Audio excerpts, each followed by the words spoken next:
Can I have my investor panel on the stage, please, guys? Henri, Michel, Anton, guys, we've come to our last little panel discussion for the evening. Do it justice if I did the intro. So gents, I'm going to start by just asking each of you to just do a very quick intro, who you are and who you represent, and if you like, why are you on this panel tonight? Great stuff.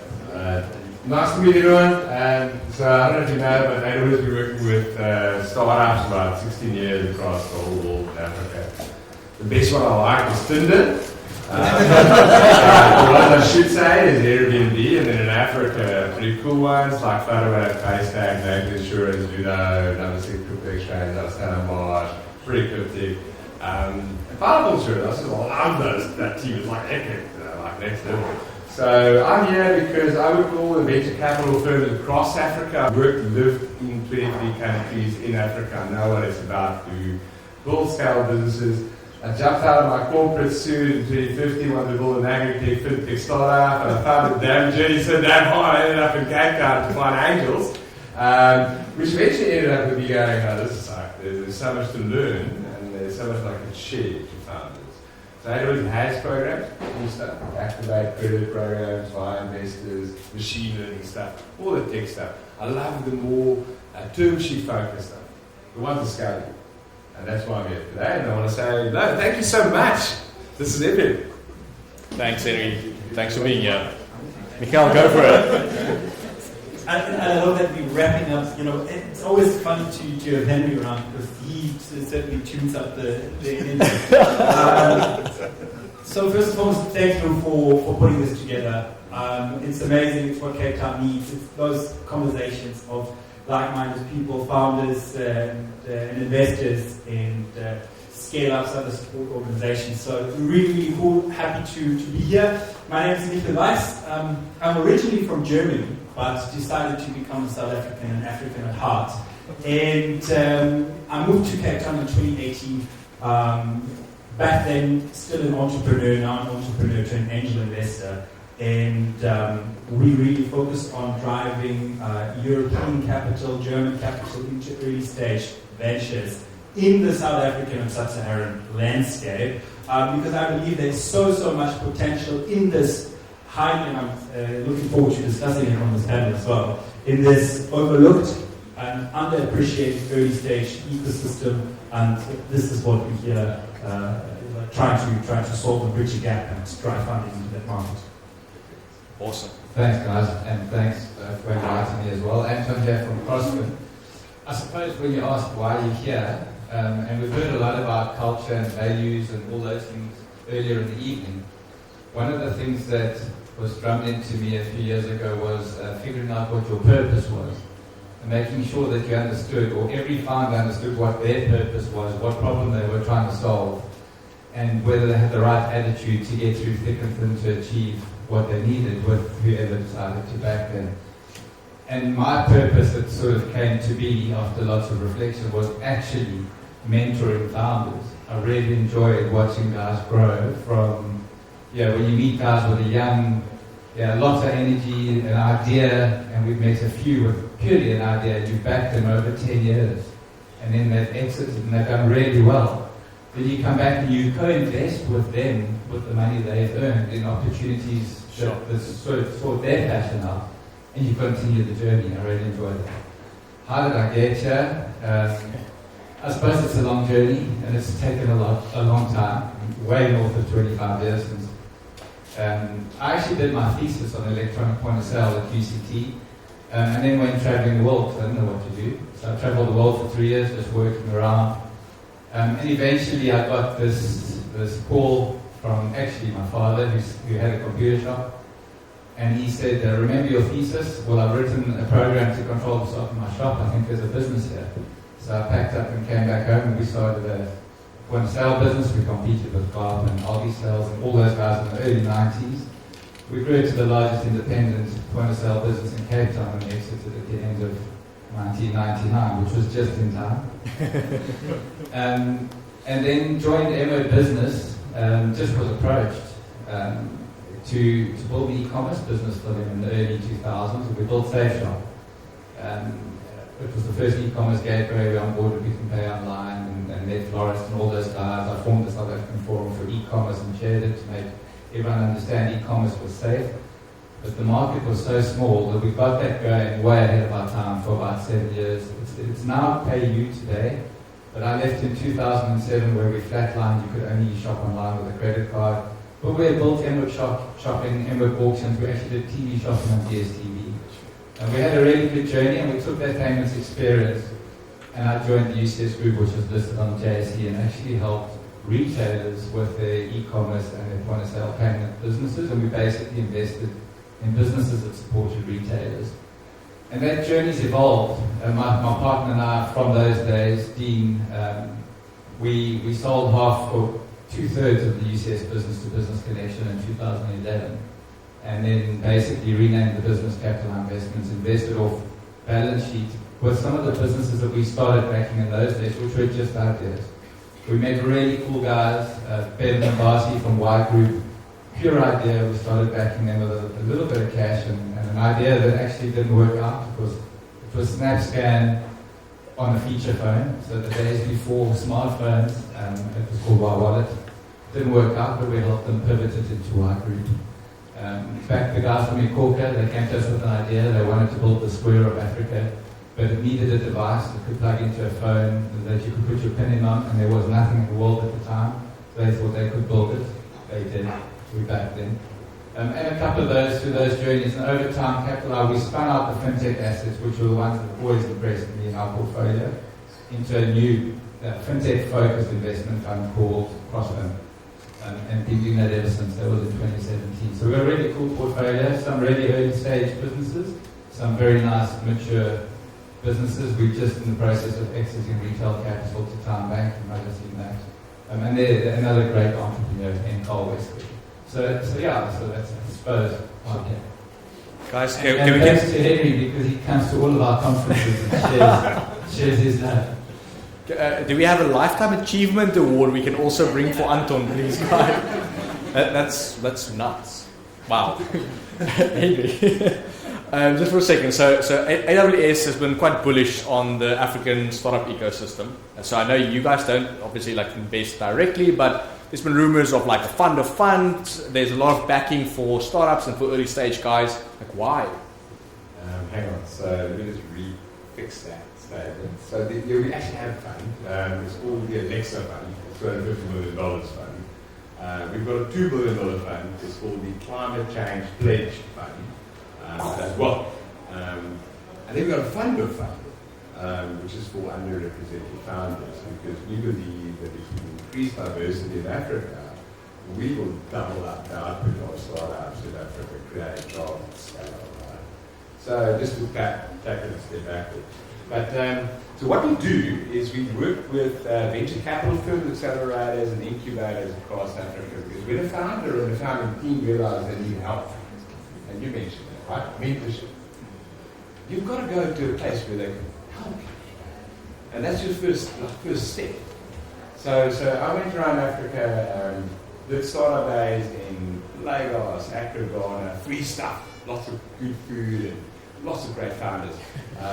Kenya, Nairobi, did I say Accra? Joburg, Cape Town, yeah. More than 2,000 founders. Guess how many had an idea and haven't built it? 80%. I had 2 tracks. There was a track for technical stuff, how to build fast, how to innovate on behalf of your customer, use the right tech, right? But there was also important stuff, culture. You know what the Series C, Airbnb's investors said to the startup founders? Don't fuck up your culture, here's your money. All right. And these were oversubscribed. It was the business, the entrepreneur, the business stuff. And I heard a nice comment earlier about unicorns and chasing unicorns. No, it's not true. And what I do is I look for founders that have early propensities to look for help and where you're going to get that. So I go there. And that's where we work. And yes, you can build with creative stuff. So I want to take a moment. You have a tricky stuff. Thanks, Henri. Michel, I'd love to hear from you and Anton. You guys, in terms of investment mandates, so you are here because you represent quite early stage investment, which I think all of us will agree, like super early stage investment on the continent. It hasn't been a major feature, not in South Africa, not in the rest of the continent. It's changing, but we want to hear how you guys are thinking in terms of early stage investments. Like what is the mandate? Yeah. So when I say early stage, I'm referring to typically being maybe outside the family and good friends, the first entity that will come on board and write like a $25,000 check, and with a specific focus on also guiding the individual. So I'm coming from a venture building perspective. I've been building companies, been an entrepreneur myself for the last 10 years, and so I know how stressful it is, especially in those early days. And my biggest achievement in my career was the first 50,000 euros, where someone said, Michel, I believe in you, what you want to do. I dedicate my time and my capital towards you, and we walk this together and we'll make it work. And now I'm in this very fortunate position where the circle can close and I can give that back. And I have seen so many ideas in Cape Town, in South Africa, in Sub-Saharan Africa, that would have gotten funding long time ago in Europe. And over time I was questioning, why is nobody writing these checks? And then also in talking to the founders, obviously there are some, I think there's a little bit of a knowledge gap, which is also not a problem. It's not that you have tons of serious serial founders here. I mean, most of us, when we start a business here, we're doing it for the first time. And not like, when you're in Berlin and you're like, okay, no, it's my fourth venture and I sold the other three. And so there is certain hygiene factors that there's a super strong case. But when you have a look at the pitch deck and you go like, oh my gosh. And then in most cases, that falls through. That is just pushed through because nobody takes the time. But when I speak with the founder, I'm like, I absolutely get your idea. We've got 54 countries with borders, therefore transport, infrastructure, logistics, and we had a lovely presentation earlier from home. And I never forget the name, hashtag, on energy. But still, 60% pretty much, and it's going down. But there's something at the bottom, and that's called deep tech, 4%. This is South Africa's strong point. In this area, there's 4 universities with the skills to go into deep tech. Deep tech is essentially looking at both satellite, IPR, healthcare, etc., etc. Even the next generation of Wi-Fi adoption within. You're not conveying it appropriately, but we can do that together. And I'll bet on you. And we walk this together. We can iron out the things. Writing $25,000 to $150,000 checks, which we syndicate with our investor network from overseas, and also taking active role in supporting these funds. Sure. Over here. Amazing, man. Well done. Well done. Bring those euros and dollars in. We need it in this ecosystem. Fantastic. So our true mandate for the main business, which is the Crossfin portfolio, is to back founders and entrepreneurs with growth capital in fintech-focused businesses. So these are businesses that have proven their concept, they've got revenue, they generally are post-profit. Even if they're going to go back into negative EBITDA to invest behind growth, they've proven that they can actually make a profit, they know who their customer is, they know what their product is, and they've got the right attitude, and we definitely back what they're doing. And it's very complementary to our portfolio. So we've got, if I look at our portfolio, it's actually 42 businesses, but we look at it as 6 different entities because we're trying to consolidate and get guys to work really well together and build proper businesses through that consolidation and collaboration. And then we're prepared to put proper cash behind the growth strategy and back entrepreneurs. It could be a new product, it could be a new market, it could just be how to scale. We spent a lot of time with the corporate just scaling the business once they understood the metrics with AdWords and things that could really get them the growth they needed. But because of our history and most of our success has actually come from backing startups from a pure idea, we've always kept 5% of the portfolio for ventures. And we do that through Crossfin Ventures. And then we back 45 startups a year. And we really get down and dirty and roll up our sleeves with the entrepreneurs. And that is, I'm happy to say, where we found outsourced CFO, and we've got some support there, which is really useful because startups really need as much help as they can get, and we don't always have as much time as we used to have. But we have actually just changed the ventures mandate, because the ventures mandate was, let's put 1 to 3 million rand behind a really cool idea and get these guys into some kind of revenue and figure out how to sell the products. But actually, that's how Y Group and eCorca started. And the success was once they had understood and they'd done a few pivots, they understood what really was going to make the business tick. They needed growth capital. And in those two environments, in our previous platform, we were able to follow. So we've just increased the ventures mandates to follow the businesses that we back that start proving themselves. And we've just doubled down on Troy and Troy Gold, which we're looking forward to. Amazing. Anton, I want to ask you one more question, just in terms of you've like lightly mentioned 1 or 2 exits. Like I think we can't finish an investors panel if we don't talk about successful exits in the local landscape, because that's what ultimately drives the early stage growth again. It's the big wins. Are you able to elaborate a little bit on one or more of those big exits after all the years? I'll talk at a high level. I'll touch on 3, but let's start with the failures. Great. I've got a very, very expensive coffee machine in my office. That's all that's left from one of the businesses that we've done. But fortunately, there haven't been many of those. I would say, look, we've had a couple of really good successes. One, if I think of the Garth business, we were actually invested in that first in the UCS days. Then we did a really good exit, we thought, to Investec and Tarsus back in the day. And more recently have just acquired them at, I think, north of 3 times that exit, which we thought was a really good exit. And it's been growing from strength to strength. The current exit with Retail Capital is a really good exit. I can't complain about that. But it's a sweet one because we've only been invested for 4 years. We really helped the guys grow the business because we've integrated to all of our portfolio businesses. And on the back of that, they've got proper growth. But we really like the team. We've got to know them very well. But the founders wanted to do the deal. There's a really good opportunity for them at Time Bank, and we back the founders. And if they want the deal, then we have to support them.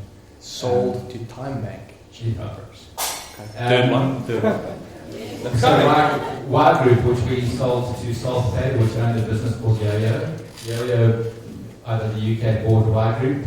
Y Group then basically merged with Yo-Yo, and Bevan, who was the CEO of Y Group, took over the whole business and ran the whole thing from Europe, and is now back in Cape Town. Smart running it. And I can tell you, I mean, those 2 founders, they had a really good exit, but most of the cash they rolled back in to Self-Pay within a year. They're 10x that value on paper. It's on paper, but it's a good story. And then the guys at eCorca are flying at the moment. So, yeah. We're not exiting. In the super early days, my wife and her business partner got a Corca machine, and it would not work for the life of them. So I'm glad to hear it's such a great success right now. Well done on the journey. Let's not talk about the first 7 years. That's what does it. The last 3 years have been really. I mean, I'll say that the sweet spot in all of those, Retail Capital, Y Group, and eCorca was the 10th year. Yeah. Overnight, right, 10 years, 25 years, yeah. Just, we're way over time. We're holding everyone back from mingling and having drinks. So, like, just one last question. I want to ask this investor panel, while we have all your brains on these high seats up here, just what are investors in this ecosystem looking for? Like, what are attributes, key things, key industries, like key traits of the founders? Like, what will your 10 cents be if I ask you, what are investors looking for in this ecosystem?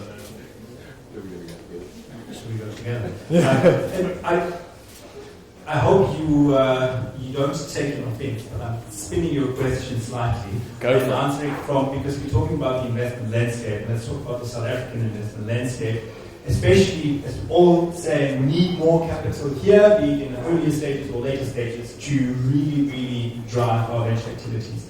And one aspect that I want to mention here is that we see, especially from an international perspective, is trust. We need, as an ecosystem, so that's so brilliant that OCBO is engaging in activities and conferences like this. As an ecosystem, there's much more collaboration needed in order to form a super strong narrative that can resonate with overseas investors who are still very shy because they don't. The African narrative, the South African narrative overseas is not what we see here and what we see on the day-to-day all around us. They think, what, they have internet? Really? I thought all the people in Africa are poor. There's no venture, there's no technology. And this is something that goes throughout a big portion of the European population, for example. And with that also comes a certain hesitation when it comes to investing in ventures. So we see what we have around here. We have to talk about it, we have to push it through, and we have to celebrate these wins because I'm hearing of your exit for the first time now, and I'm in the ecosystem. You know, and those are the stories, like all this power that we see here. We need to push the narrative because trust is incredibly important when conducting investments. People are investing and co-investing with us because they know me, because they know our work, and they know the founders that we put forward to them. Yeah. But not every founder has that opportunity. And the ecosystem as such has to push a much stronger narrative because the narrative and the power is here. That's my answer to your question. Great. Thank you. Sure. You want more? That's what we're here for. Go for it. Go for it. Okay, I just want to resonate on the numbers, right? So Africa is actually still growing in the number of funding rounds when LATAM is down about 30+%. And the actual dollars, the total volume. Africa is growing literally at 20% this year versus previous year. UK is down -40. We are defying gravity in this continent. There has never been a better time to still start a startup. But you have to do it in the right way. It's a science. There's a pre-seed round, there's a seed round, and there's a series, there's a scale round. That's why I love being here.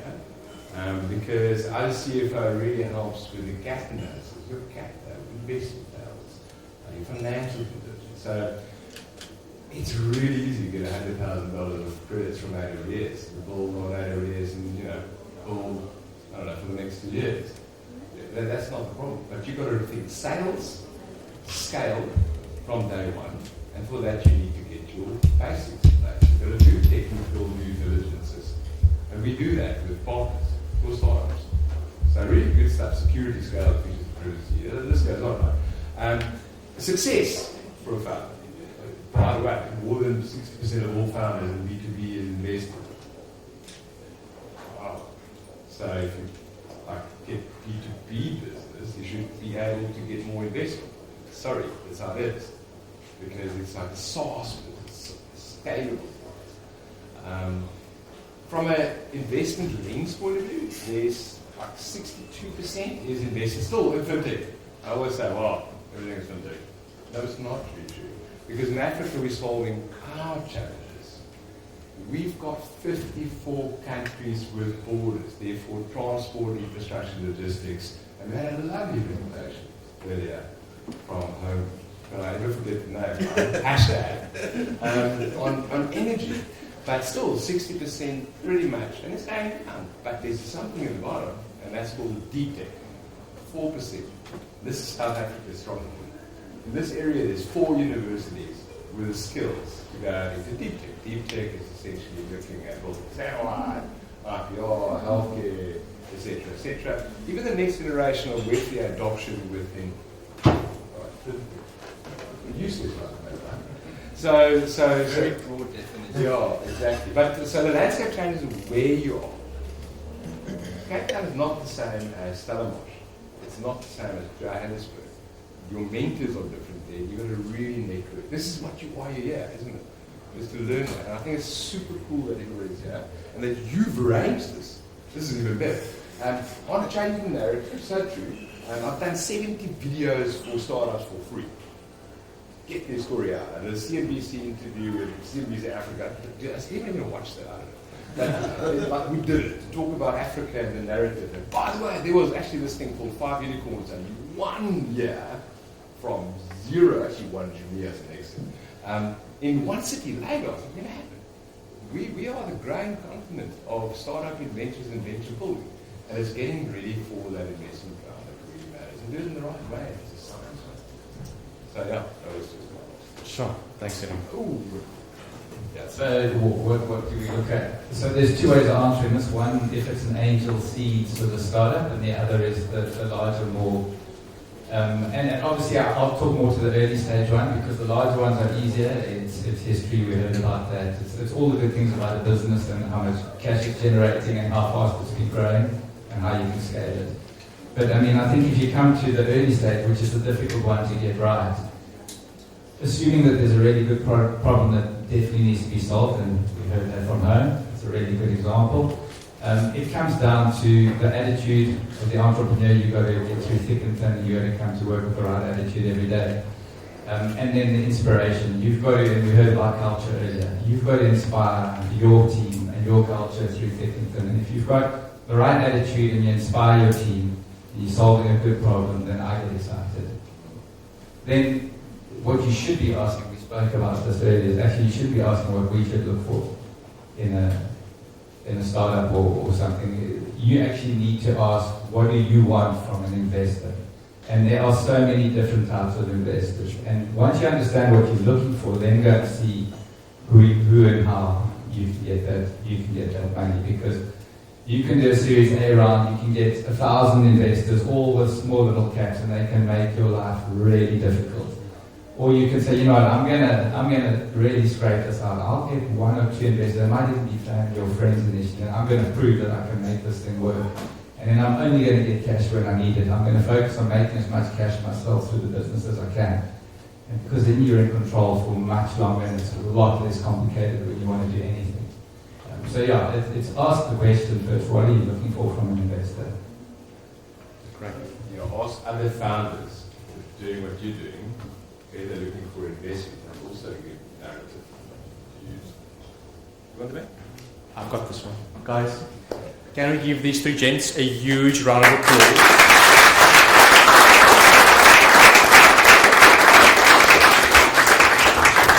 Thank you guys. Thank you so much for being here. Really appreciate it. And thank you to you guys. I've never seen an audience sit like this through so much content. I'm so proud. Well done, guys. That's amazing.